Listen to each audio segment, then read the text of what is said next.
Ule mwili namba 7 bado upo? Umeliwa na mchwa. Unavoniuliza umeenda wapi sasa? Wewe umeona kuna mtu kaijia mwili tangu asubuhi. Ndio naambia kaliwa na mchwa. Mbona majibu ya ajabu wewe? Mimi kazi nakwambia wewe mzee wa ovyo. Niache na uhovyo wangu. Mbona shepu imeangalia juu chini? Ndio maana huolewi tangu nikujue. Wange kutoa reception na tupate wateja. Umbo linakaribisha sura inafukuza.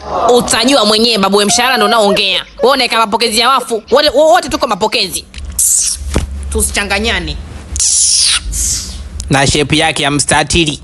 Bendera plastiki, mlingoti mwiko. Oya kaulizie mapokezi mara moja afu wai basi tuondoke. No, maisubiri kidogo tu hapo na kuja chapa. Samani, huyu ambaye mmemleta ni marehemu? Ndio, ni mwizi, kachoma moto baada ya kuiba pikipiki. Ila moto uliwahi kuzimwa, ila alikuwa ameshafariki. Ina maana mmemleta nyama haijaiva. Kwa hiyo mmemleta tumweke frijini. Kwa hiyo nyie hamumjui. Ndio, mimi simjui, mimi ni dereva kilikuu. Tuliona sio vizuri kuchukua sheria mkononi, tukaamua bora tumlete ili kama ndugu zake wakija watamkuta hapa. Ushawahi kuweka nyama ambayo haijaiva vizuri kwenye friji? Ukiwa na maana nyama kuiva ni maji mara ngapi? Ni kuanzia maji mara 2. Mlimkamata na ushahidi? Ndio, yani wamemkamata kabisa kipindi anaiba. Na alikuwa anakimbia. Aha, kwa hiyo baada ya kumshika wakaamua kumbanika. Nyie mkaamua kwenda kumtoa kabla hajaiva. Mmemleta hospitali tumlie ugali. Kwa nini msingesubiri akawa hata ndafu? Yaani hajasingiziwa. Kakamatwa na ushahidi tena alikuwa anakimbia. Amewekwa kwenye oveni, mnamtoa kabla hajaiva. Ni udugu wako ule. Kwani mbona maswali yako sielewi? Kwani wewe nani? Nesi au?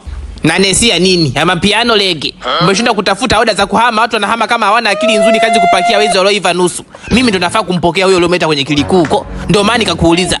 Nikajua ni polisi, kumbe msamaria wema. Sasa hapo umeokoa nini? Yaani roho imepigwa mawe, mwili ukaivishwa, mkaacha roho mkaleta mwili. Yaani brother, kiufupi sikuelewi unaongea nini. Yaani watu hawakuwa wengi, ndio maana tuliweza kumzima. Yaani mpaka unapata muda wa kuzima mwizi. Unatafuta hela saa ngapi? Hiyo mkawasaidie mtoe mwili kwenye gari. Juzi wameniiba simu stand. Alafu leo nikabebe kwenye kiti wao nimpeleke kwenye friji. Waliomleta kabebe ndafu yao wailete. Na siku 2 akikaa hapa ndugu zake hawajaja, na mmalizia mwenyewe. Usiku namchukua na mchoma na otea moto. Wameniiba simu ina 16,000 na nilikuwa nao hiyo maishani. Wakapita na simu na mawasiliano. Hela yenyewe nikakopa. Yaani hela yenyewe ni ile ya kukopa ambayo ukilinyu hairudi. Alafu ni bebe kiranja wao, mmepakawa. Jamani kaka zangu, samanini. Kamchukueni basi mumlete, nitawaelekeza mimi mwenyewe. Samanini, poleni jamani, poleni. Twendeni hivi niwapeleke. Twendeni kamuone, twendeni. Na nitakaongezea nyuzi baridi. Wewe ndio utakuwa marehemu wa kwanza kuganda, wengine wagandaki vizuri. Hapa ni mwe kwenye freezer gani? Kwanza huyu 1, 2, 3, 4, 5, 6 huyo hapo. Mungu we. How are you? I'm fine. Pete yangu iko wapi? Pete, yani pete abe, yani ipi? Ile ulochukua kwenye kidole siku unaniosha. Ile niliweka. Kaifate. Mungu wangu. Unaona vipi? Taki nishikwe. Wewe Yombo.